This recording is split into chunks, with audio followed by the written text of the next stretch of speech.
Apa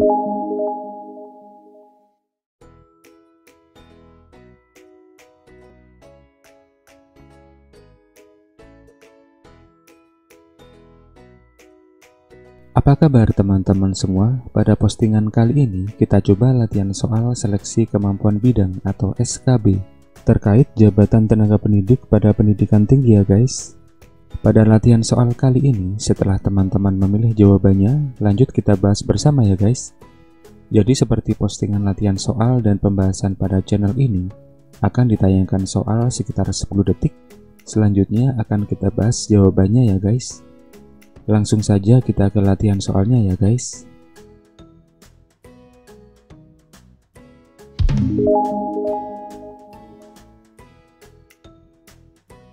Soal nomor 1. Kurikulum pendidikan tinggi wajib memuat mata kuliah yang ada di bawah ini, kecuali A. Agama, B. Pancasila, C. Sejarah NKRI, D. Kewarganegaraan, atau E. Bahasa Indonesia.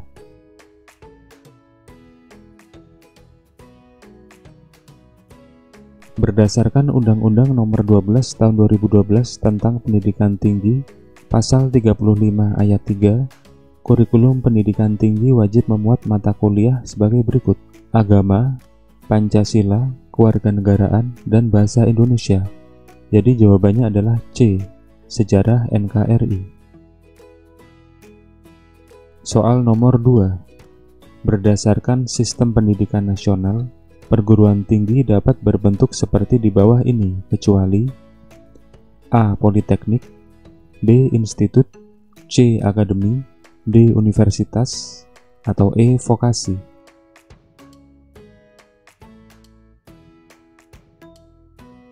Perguruan tinggi dapat berbentuk akademi, politeknik, sekolah tinggi, institut, atau universitas. Vokasi adalah salah satu program pendidikan dari perguruan tinggi. Jadi jawabannya adalah E. Vokasi. Soal nomor 3. Jabatan fungsional tertinggi bagi dosen yang masih mengajar di lingkungan satuan pendidikan tinggi adalah A. Dosen senior, B. Rektor, C. Dekan, D. Pembantu dekan, atau E. Profesor.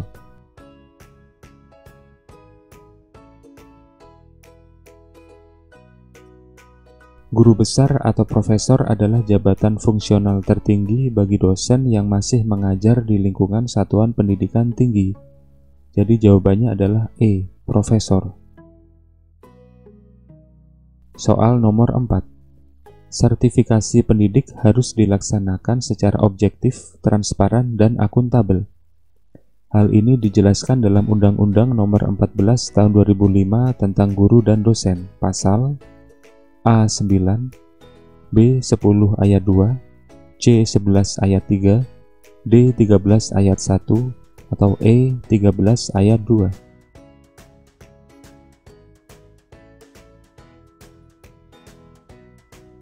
Pasal 11 ayat 3 Undang-Undang Nomor 14 Tahun 2005 tentang Guru dan Dosen menjelaskan bahwa sertifikasi pendidik dilaksanakan secara objektif, transparan, dan akuntabel. Jadi jawabannya adalah C. 11 ayat 3. Soal nomor 5. Untuk dapat menerima sertifikat pendidik, seorang dosen harus memiliki pengalaman kerja sebagai pendidik pada perguruan tinggi sekurang-kurangnya A. 5 tahun, B. 4 tahun, C. 3 tahun, D. 2 tahun, atau E. 1 tahun.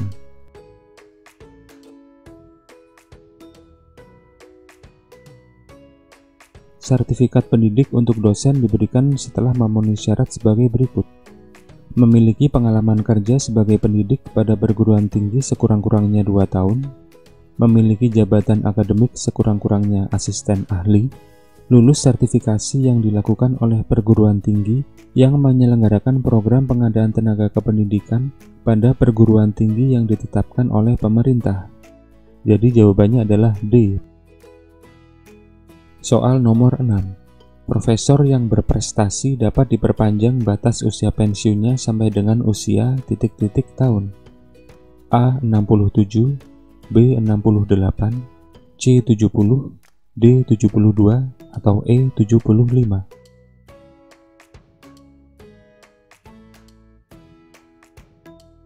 Profesor yang berprestasi dapat diperpanjang batas usia pensiunnya sampai 70 tahun. Jadi jawabannya adalah C, 70. Soal nomor 7. Pendidikan kepemudaan dan pendidikan pemberdayaan perempuan termasuk dalam bentuk pendidikan A. Kepemudaan, B. Informal, C. Nonformal, D. Lokal, atau E. Layanan khusus.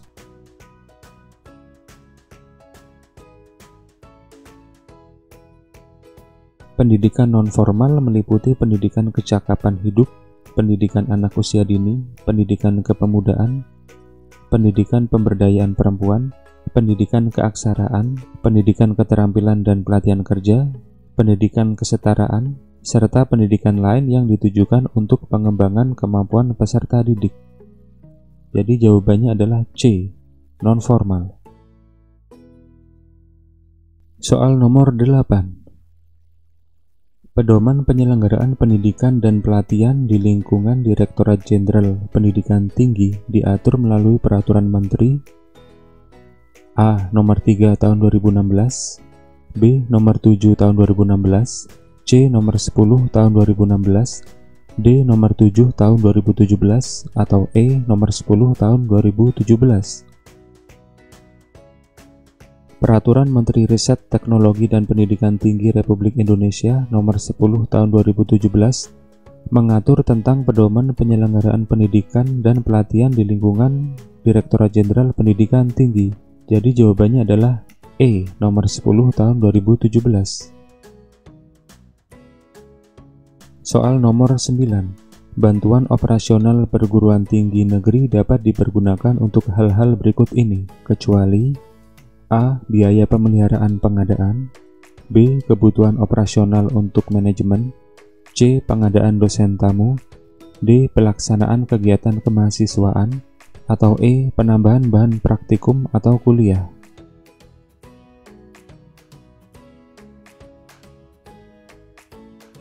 Bantuan BOPTN tidak boleh dipergunakan untuk A.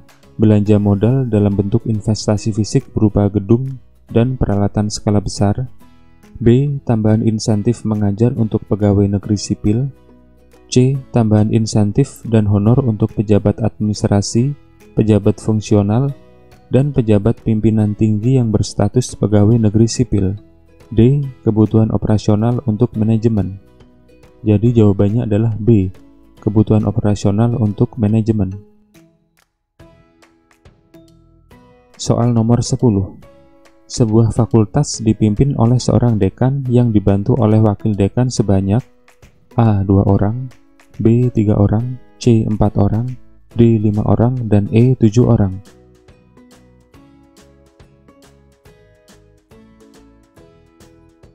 Dekan dibantu oleh 3 orang wakil dekan yang terdiri atas A. Wakil dekan bidang akademik, B. Wakil dekan bidang keuangan dan umum, C. Wakil dekan bidang kemahasiswaan dan kerjasama. Jadi jawabannya adalah B. 3 orang. Soal nomor 11. Tahapan terakhir penyusunan kerjasama luar negeri Direktorat Jenderal Pendidikan Tinggi adalah A. Penjajakan, B. Perundingan, C. Perumusan naskah, D. Penandatanganan, E. Implementasi perjanjian.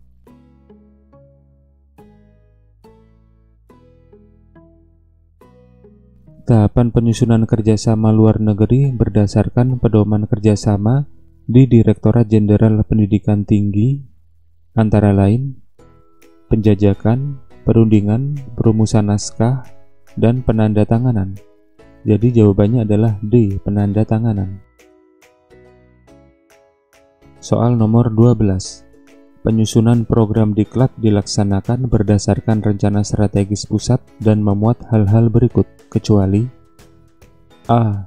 Target peserta diklat, B. Jenis dan jenjang diklat, C. Kurikulum, D. Silabus, E. Materi diklat.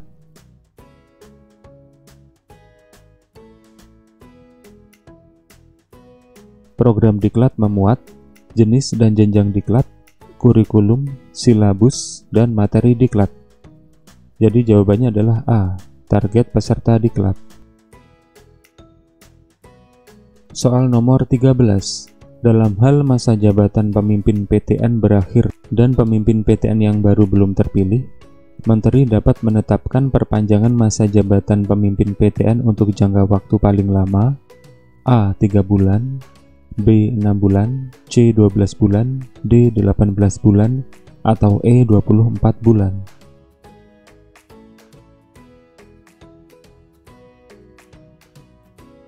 Dalam hal masa jabatan pemimpin PTN berakhir dan pemimpin PTN yang baru belum terpilih, Menteri dapat menetapkan perpanjangan masa jabatan pemimpin PTN untuk jangka waktu paling lama 1 tahun.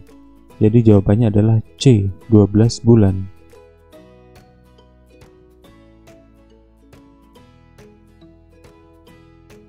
Salah satu syarat pembukaan program studi di luar kampus utama atau PSDKU adalah memilih dosen paling sedikit sebanyak titik-titik-titik orang.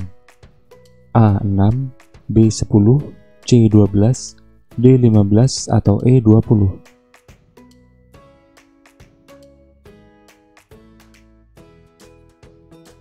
Untuk setiap program studi di luar kampus utama atau PSDKU, jumlah dosen paling sedikit berjumlah 6 orang. Jadi jawabannya adalah A, 6. Peraturan Menteri Riset, Teknologi, dan Pendidikan Tinggi Republik Indonesia Nomor 15 Tahun 2017 mengatur tentang A. Rekognisi pembelajaran lampau, B. Pembukaan, perubahan, dan penutupan program studi di luar kampus utama perguruan tinggi, C. Penamaan program studi pada perguruan tinggi, D. Pemberian tunjangan profesi dosen dan tunjangan kehormatan profesor, dan E. Bantuan operasional perguruan tinggi negeri.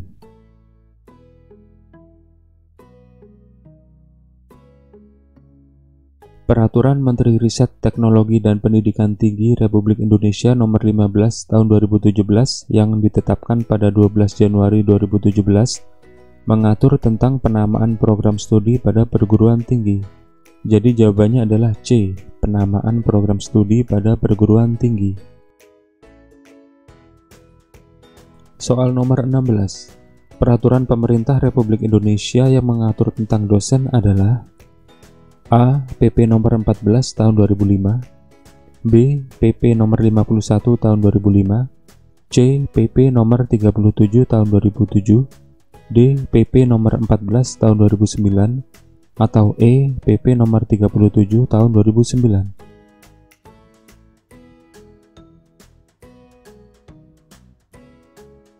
Peraturan Pemerintah Republik Indonesia Nomor 37 Tahun 2009 mengatur tentang dosen.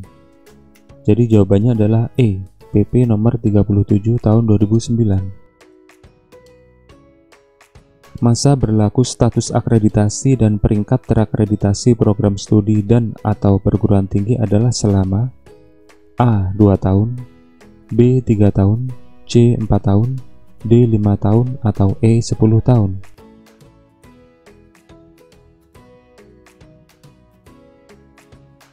Berdasarkan Peraturan Menteri Riset, Teknologi, dan Pendidikan Tinggi Nomor 32 Tahun 2016 tentang akreditasi program studi dan perguruan tinggi, masa berlaku status akreditasi dan peringkat terakreditasi program studi dan atau perguruan tinggi adalah 5 tahun.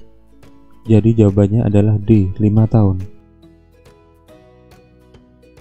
Bantuan biaya pendidikan kepada mahasiswa program magister atau program doktor dengan ikatan dinas sebagai calon dosen mencakup hal-hal di bawah ini kecuali A. Biaya hidup, B. Uang buku, C. Sarana belajar, D. Asuransi kesehatan, atau E. Uang transportasi.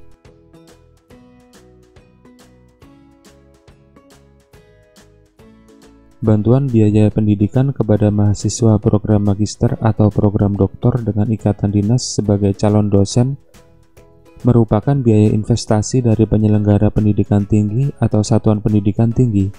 Bantuan biaya pendidikan tersebut mencakup berikut ini: uang kuliah, uang buku, sarana belajar, uang penelitian, biaya hidup, asuransi kesehatan.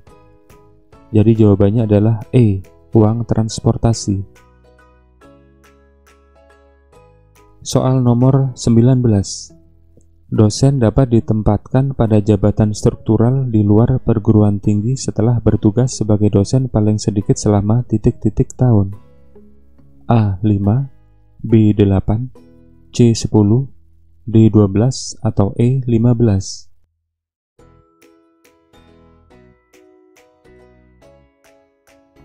Dosen yang diangkat oleh pemerintah dapat ditempatkan pada jabatan struktural di luar perguruan tinggi setelah dosen yang bersangkutan bertugas sebagai dosen paling sedikit selama 8 tahun. Jadi jawabannya adalah B. 8. Soal nomor 20. Seseorang dapat menjadi calon rektor perguruan tinggi negeri apabila berpendidikan paling rendah A. Diploma, B. Sarjana, C. Magister, D. Doktor, atau E. Tidak ada ketentuan khusus.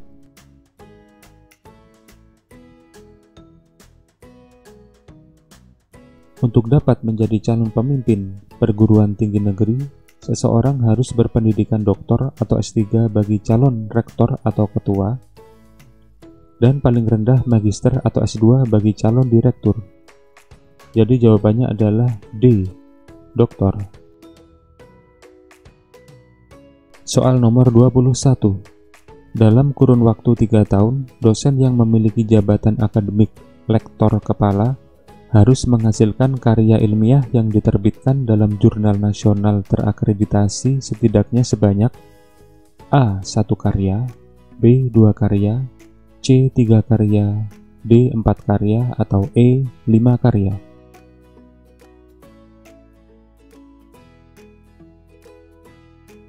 Dalam kurun waktu 3 tahun, dosen yang memiliki jabatan akademik lektor kepala harus menghasilkan paling sedikit 3 karya ilmiah yang diterbitkan dalam jurnal nasional terakreditasi, atau paling sedikit 1 karya ilmiah yang diterbitkan dalam jurnal internasional, paten, atau karya seni monumental atau desain monumental.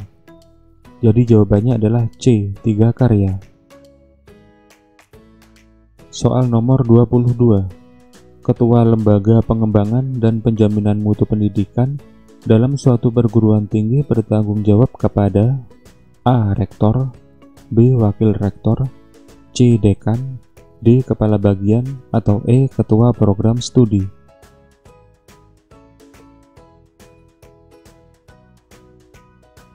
Lembaga dalam sebuah perguruan tinggi dipimpin oleh ketua yang bertanggung jawab kepada rektor.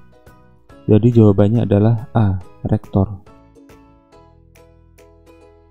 Soal nomor 23. Uji kompetensi untuk memperoleh sertifikat pendidik bagi dosen dilakukan dalam bentuk A. Pembuatan karya ilmiah, B. Tes tertulis, C. Wawancara, D. Penilaian portofolio, atau E. Ujian mengajar.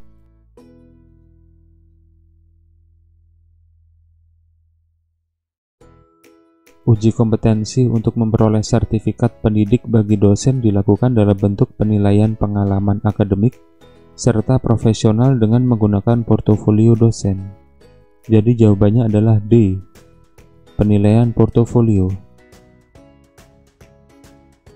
Soal nomor 24. Tahap penjaringan bakal calon pemimpin PTN harus menghasilkan setidaknya titik-titik orang bakal calon. A3, B4, C5, D6, atau E8.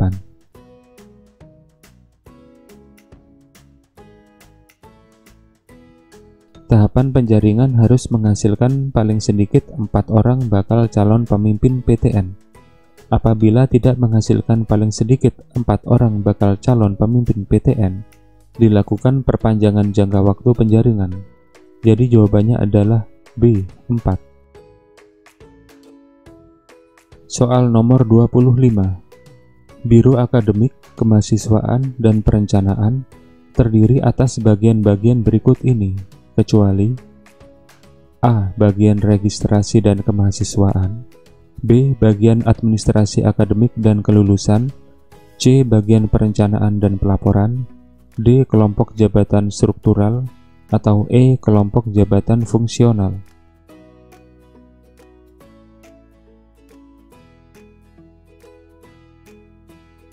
Biro Akademik, Kemahasiswaan dan perencanaan terdiri atas bagian registrasi dan kemahasiswaan, bagian administrasi akademik dan kelulusan, bagian perencanaan dan pelaporan, kelompok jabatan fungsional. Jadi jawabannya adalah D, kelompok jabatan struktural.